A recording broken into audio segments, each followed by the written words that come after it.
Hello. Today is my great honor to be here to introduce my research work, DreamPlace 4.0, timing-driven global placement with momentum-based net weighting. This is today's outline.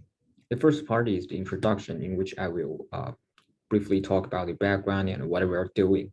The second part is about the algorithms. I will introduce our main contributions, including the net weighting scheme and the modified preconditioner. In the third part, I will show some figures to illustrate the experimental results, and the last part is a summary of this presentation.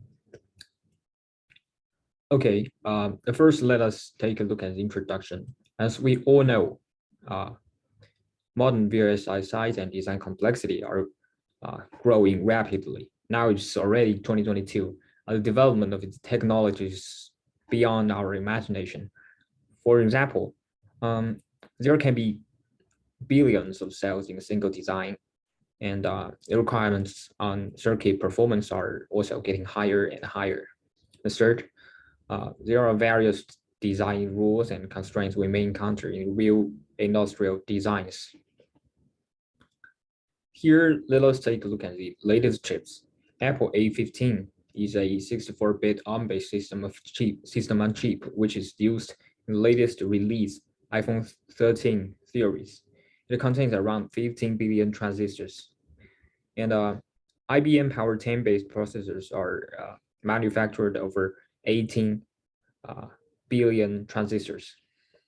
Moreover, the Apple M1 Max announced together with the latest MacBook Pro, it has almost 57 billions of transistors. The larger designs usually have more constraints and will be much more difficult for designers. Placement and timing closure are challenging tasks in modern VLSI design. Here's a figure roughly showing the design flow. Placement is very critical, as during this step, we are going to roughly determine the basic locations of standard cells. As mentioned above, modern VLSI designs have billions of cells, and it is really difficult to optimize cell locations in such an incredibly large scale. Usually, we expect to optimize the total wireless in placement, as all other objectives are difficult to estimate or model in this stage. For example, at placement stage, routing is not done yet, so we don't have a way to accurately estimate a congestion, timing, or other metrics. Wireless is intuitive and easier to optimize in placement stage. But after all, it is actually a feasible workaround to resolve this issue, because good wireless does not always mean good timing. They have some certain relations, because the interconnect delays will absolutely be affected by wireless, but timing violations have more complicated constraints. So timing is actually not linearly affected by wireless models. In order to optimize timing violations during placement, we should consider other techniques, and that's exactly what we aim at. First, intuitively, making nets on critical paths shorter is beneficial to timing, because fixing critical paths usually will bring the greatest gains. And focusing on critical paths will very likely to sacrifice the wireless of those nets sharing common cells. And third, additionally, other paths may become critical after such cell movements, aiming at fixing those critical paths. That is exactly why it is so hard to optimize timing during placement. And just as the title suggests, our topic is timing-driven placement, which aims at optimizing specific time metrics instead of wireless. Typically, the objective function can be TNS or WNS. TNS means the total negative slack, and WNS means the worst negative slack, just showing in this formula. Actually, slack is defined as the difference of the required arrival time minus real arrival time. Just as the names imply, TNS is the sum of all negative slack of endpoints, while WNS is the worst one. Unlike wireless functions that usually have closed form representations with respect to cell locations directly, slack functions cannot be represented explicitly. In other words, the gradient of slacks with respect to cell locations are implicit, or it is intractable to calculate. That is the most difficult problem to solve in timing-driven global placement. Usually, we have to consider some indirect methods to optimize timing metrics. Net-based approaches may be more suitable in global placement, as we don't require very accurate timing model, and net weighting is naturally convenient to be integrated into wireless optimization. The point is that we can assign higher weight to those timing critical nets so that the placer will try to make them small and just optimize timing indirectly.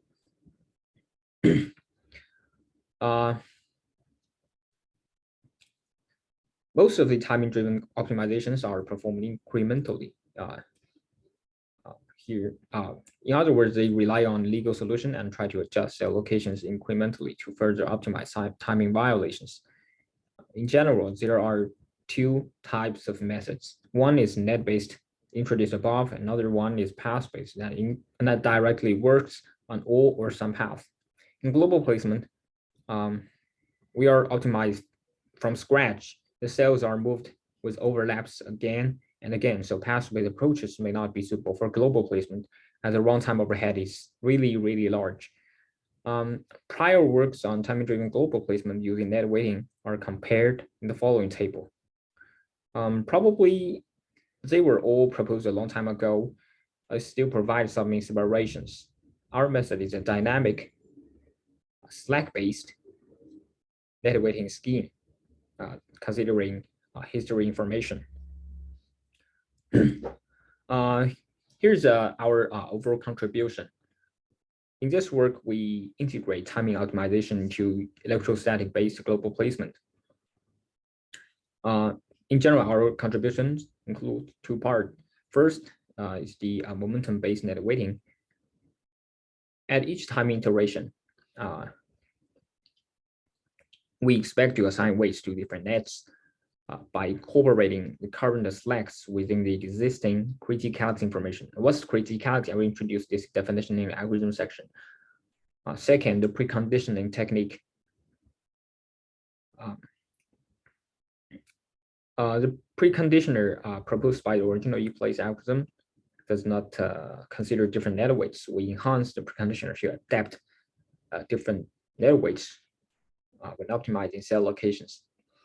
Experimental results showing using the ICCAD 2015 incremental TDP contest benchmark show that our net weighting scheme is really effective. Now we proceed to the algorithm section. Here is the overall flow of our work. Compared to the conventional wireless-driven global placement, we will check whether the current iteration is a timing iteration or not at each gradient-based iteration. More specifically, if an iteration is determined to be a timing iteration, we will take some time to perform a static timing analysis here. According to the current cell locations, update net weights accordingly. So we focus on the following questions. The first, how to determine whether to perform timing analysis at each gradient-based iteration. Second, how to construct RC trees and feed them into a timer for static timer analysis. And third, how to update net weights according to the results of static timer analysis. First, how to determine whether to perform timing analysis at each gradient-based iteration. Note that cell locations at earlier stages of global placement are unreliable. Besides, we do not have enough budget to optimize cell locations at every stages of global placement, as they almost converge. Intuitively, we should perform timing analysis when cells are roughly separated, or the overflow is lower than a certain threshold. Additionally, timing analysis is time-consuming and it should not be called too frequently. Empirically, we perform timing analysis every 15 iterations after 500th iteration of global placement when the overflow is less than 0.5. Of course, different settings may have different performance, especially on different benchmarks.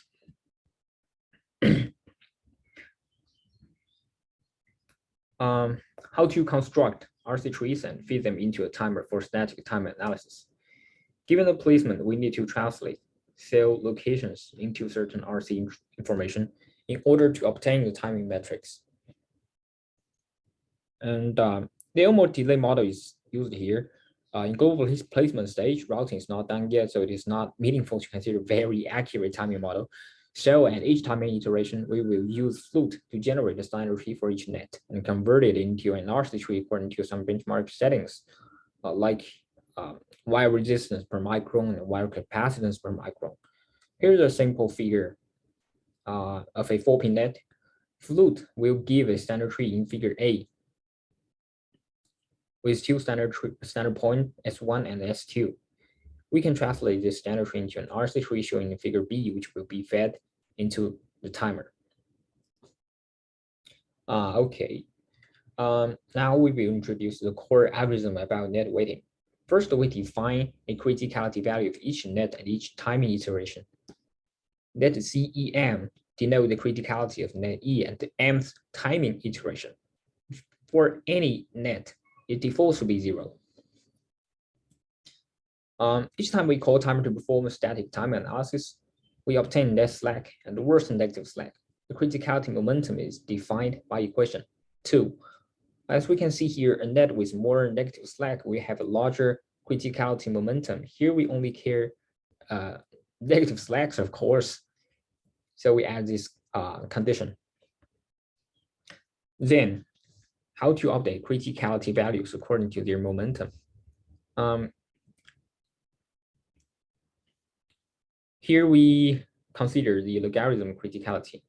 This transformation is for better consistency with the logarithm net weight.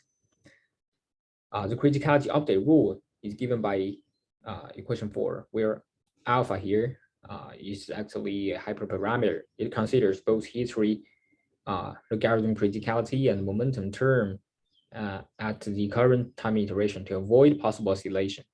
The core part is to update net weights according to the criticality values. Considering that net weights are always positive, we use logarithm net weight so that the 1-1 mapping has the entire real number field as domain. We directly use the logarithm criticality value as the net weight increment. In fact, this net weighting scheme also follows the fundamental formula proposed many years ago. However, the criticality value is calculated according to specific slack values given by STA and updated differently considering history information. Note that if we write the logarithm criticality as a weight increment, the updating rule is in fact a momentum-based formulation. Additionally, we work on all nets instead of those only on critical nets, on critical path. This is all of our net weighting scheme. And actually, I have introduced a lot of formulas. Here is a simple figure to illustrate how it works. Originally, the weight update according to history information should be this direction. However, the current SGA result will suggest us to follow the blue arrow. So we take a weighted sum and we'll follow the red arrow shown here. This method should be able to prevent drastic update intuitively. And we update net weights based on history steps. Also, we adjust the weighting update net direction according to the momentum step determined by ST results shown as the blue arrow here. Another contribution is the preconditioning. In numerical optimization, preconditioning is a very important step to reduce the condition number of an optimization problem. The E-place preconditioner only considers diagonal entries with hashing metrics because the hashing computation is very large. For a very large matrix is really difficult. In our preconditioner, the ith entry of a hashing matrix with respect to horizontal location axis given by equation 6, where capital letter E is the net incident to the ith cell, and Qi is the quantity of the electric charge of the ith cell. Note that we have to consider net weights here while the original one simply considers all W or net weight here to be 1. So the summation result is the number of pins on the I cell in the original E-place algorithm. But here we use the total sum of net weights incident to this standard cell. As for the experimental results, we conduct the experiments on the ICCAT 2015 contest benchmark suits. Here's two histograms showing the fundamental results. Left hand side figure is the TNS, and while the right hand side is WNS. The DREAMPlace without any timing optimization is colored in blue. The DREAMPlace with a conventional net weighting scheme is colored in red, and our scheme is colored in green. Compared to DREAMPlace, we have 47% TNS and 30% WNS improvement. Compared to DREAMPlace plus reference 5, we have 20% TNS and 9% WNS improvement. Here's an example of SuperBlue 18 showing how TNS and WNS changes during global placement before and after we change net weights. The TNS and WNS values at each placement iteration after the 300th iteration for SuperBlue 18 are shown below. The blue line is the default train of conventional wireless-driven placer. As cells repel each other, the slacks are becoming more negative. The red line is the train after we modify net weights. It can be seen very intuitively that both TNS and WNS are optimized a lot. Here, the wireless-driven placer is DREAMPlace, and the timer we use is OpenTimer. Here we also have some observations here. At nearly every timing iteration marked with red color, TNS can get improved at once, especially when starting low to break the balance of net weights. WNS will quickly and significantly be optimized after 1 or 2 net weight steps. After that, it almost remains stable during later stages. Global placement. Doubtfully, at later stages, other critical or nearly critical paths will be taken more into our consideration, and that is an important reason why it is hard to further optimize WNS during global placement. Considering that we have some runtime issue because we have to sacrifice runtime to perform RC tree construction and STA.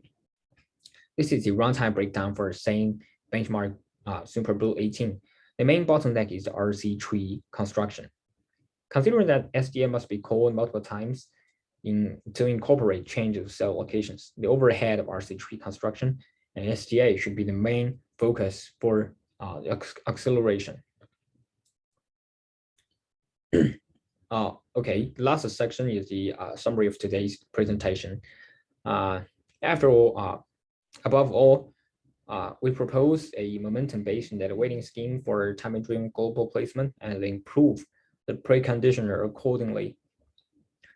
And second, the evaluation results on ICCAT 2015 contest benchmarks show that we can achieve a significant improvement on both TNS and WNS.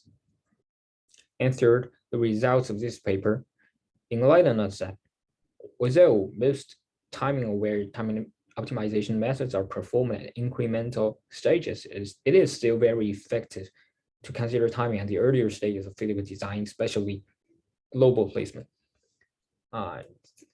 This is all of my today's presentation. Thank you very much.